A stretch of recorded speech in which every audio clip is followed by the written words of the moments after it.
Dia Mambou de la revue de cinéma AO Télé nous a rejoint. Bonsoir Dia. Bonsoir. 2 films en République démocratique du Congo font leur première à Berlin. Tout d'abord Kinshasa Makambo.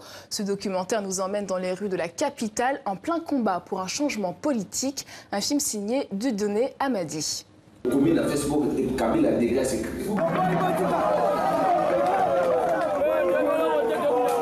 Histoire à Congo, to comment on a yo, nanga. To poto comme histoire, ça lobby des alliés.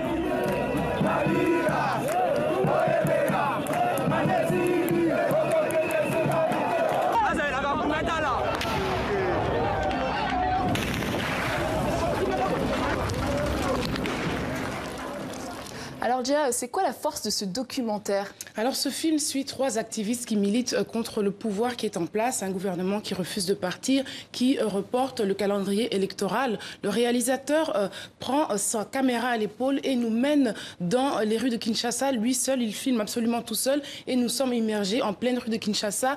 Il nous introduit dans les réunions d'action, dans les manifestations qu'on a eu aussi l'occasion de voir récemment dans les images d'actualité. Mais lui va au-delà de la caméra médiatique. Il va jusqu'à intégrer dans la vie quotidienne de ses militants.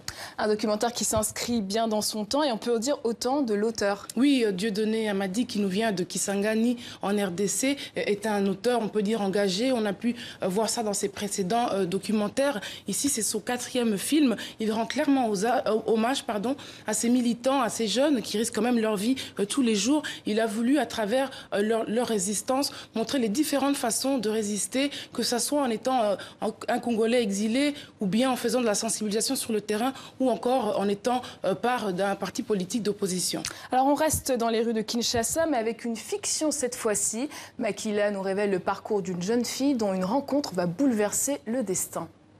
Moi je veux retrouver mon frère.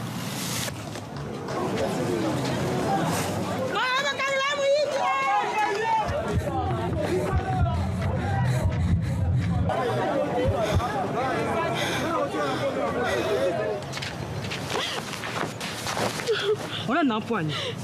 Je voulais te dire merci. Dia, qu'est-ce qui vous a accroché dans ce film Makila? Mais Makila, ça raconte le vécu d'une jeune fille qui a grandi dans la rue. Elle fait partie d'une bande de Chégué, ce qu'on appelle communément au Congo. Alors, elle va rencontrer cette jeune novice qui vient de Lubumbashi et ça va changer un peu sa vision des choses, ça va un peu l'adoucir. Alors, il faut dire que c'est le premier film de Ma Chérie Ekwa Baongo qui a voulu ici faire ressortir l'aspect tout simplement humain de ces jeunes de rue à qui on attribue souvent une violence. Elle a voulu, en quelque sorte, nous dire que les actes de violence qu'ils commettent, qu'ils sont amenés à commettre parce que c'est difficile, ne fait pas d'eux des personnes violentes pour autant. Elle les raconte à travers leur sensibilité, leurs querelles d'amoureux, leurs émotions, leurs rêves et c'est très beau à voir à l'écran. Un casting de jeunes comédiens qui font leur apparition pour la première fois à l'écran. Oui, absolument. En tout cas, c'est le cas pour Amour Lombi qui interprète Makila, qui a été casté à hauteur de 5 fois, de ce que me confiait la réalisatrice, et de Fideline Kwanza qui interprète Acha et qui, elle, avait à peine 12 ans quand le film a été tourné. Par contre, Serge Kaninga qui interprète Bigazor, le chef de gang dans le film, lui, on l'a déjà vu dans un film rebelle. Alors, c'était un tout autre registre. Hein. Ici, c'est le chef de gang, c'est un personnage violent, très méprisant, mais un rôle qui réussit à merveille. Donc 2 films à retrouver à Berlin et on finit avec un hommage à un géant du cinéma africain qui nous a quittés. Oui, on ne peut pas quitter cette chronique sans faire hommage au grand Idrissa Ouedraogo qui nous a quittés hier matin, qui est un grand du cinéma. Pour les gens comme moi qui ont connu le cinéma africain dans les années 2000, c'est une véritable entrée dans les cinémas d'Afrique. Si vous n'avez pas l'occasion de le voir, c'est ça que je vous invite à faire parce que c'est une façon vraiment de découvrir le cinéma. C'est toute une génération